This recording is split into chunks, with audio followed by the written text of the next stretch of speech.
a Jerusalem Perspective production. The New International Jesus by David N. Biven, read by Joshua N. Tilton. The New Testament writer Luke described both Jesus and Paul as speaking in Hebrew, Acts 21:40, 22:2, 26:14. In all three places, however, translators of the New International Version rendered the Greek word Evrais as Aramaic.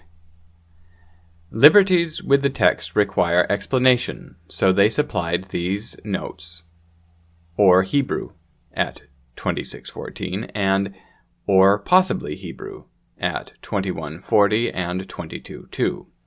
To reflect more accurately the Greek, they would have done better to translate Evrais as Hebrew.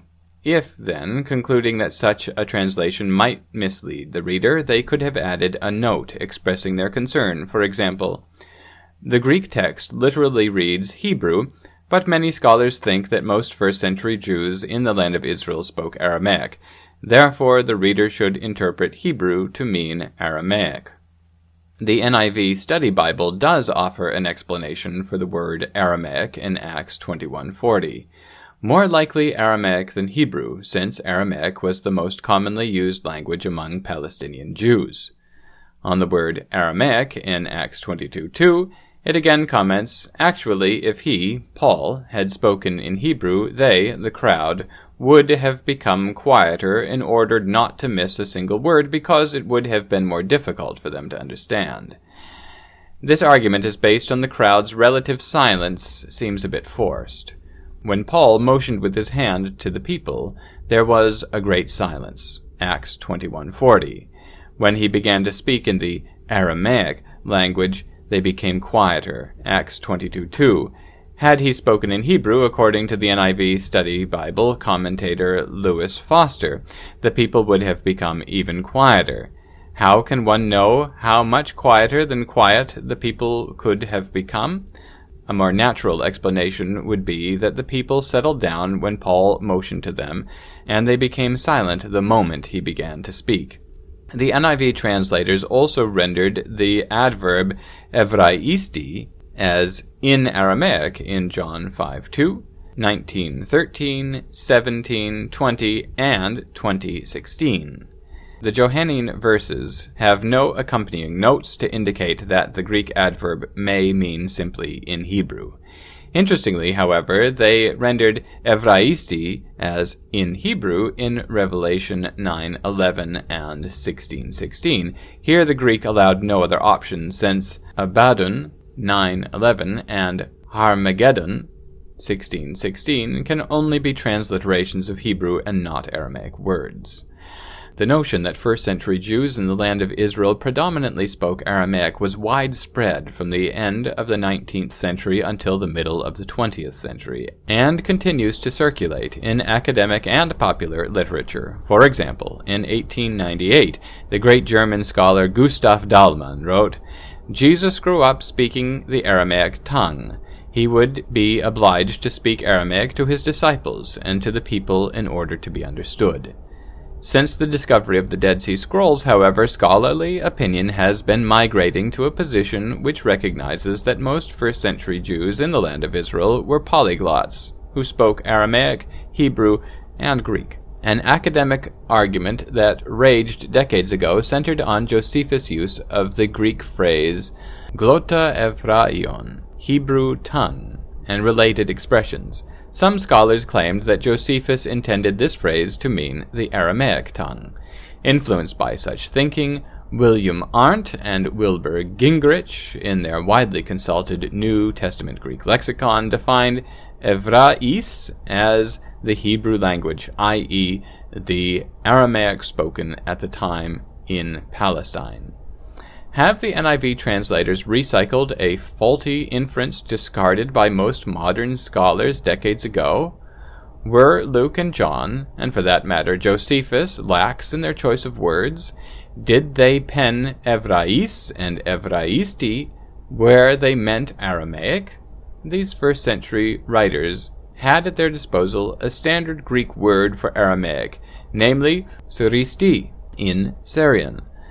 Over 50 years ago, Yehoshua Grintz addressed these sorts of questions in a seminal study about Hebrew as a spoken and written language in the Second Temple period.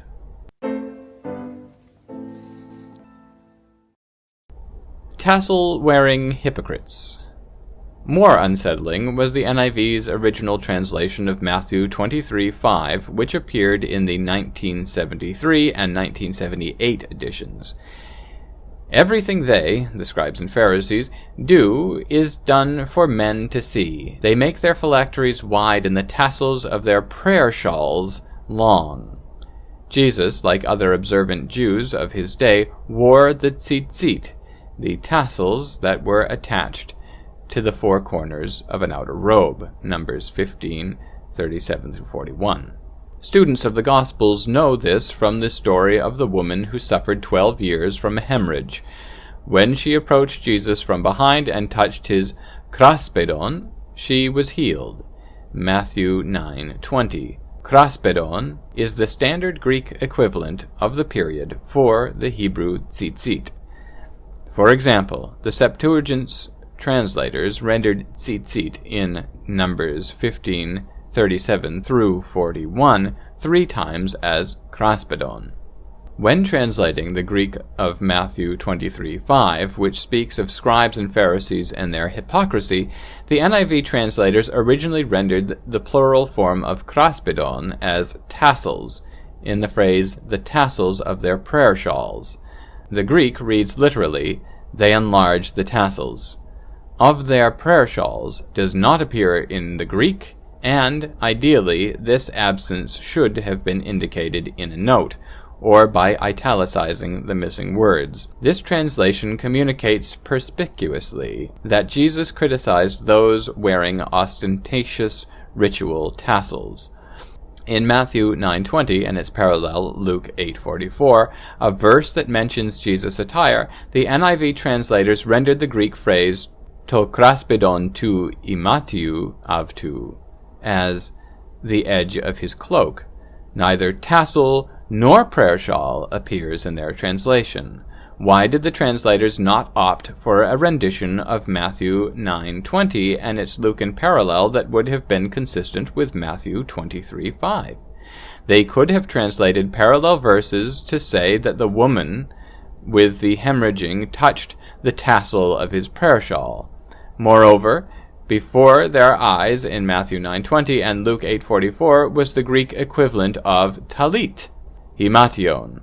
Did Jesus not wear the same ritual tassels that scribes and Pharisees wore? It functioned as a poncho-like piece of clothing, to which, since it had 4 corners, an observant Jew attached tassels out of regard for Numbers 15:37-41. Rendering the Greek ta kraspeda, the tassels, in Matthew 23:5 as the tassels of their prayer shawls, the translators promoted a misperception of the talit in Jesus' day, which persisted uncorrected until the NIV's 3rd edition. Apparently, under the influence of what modern Jews refer to as a talit, a shawl-like covering draped over the upper part of a man's body during prayer, they understood ta kraspeda to be the tassels of prayer shawls. In the 1st century, however, the talit, mantle, the heavy woolen outer garment, belonged to everyday dress and was not an article of clothing that was worn only when praying.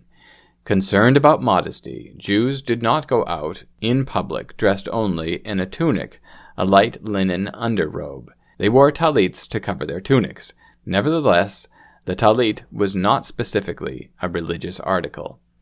In the 3rd edition of the NIV, its editors revised the English of Matthew 23:5 to read, the tassels on their garments.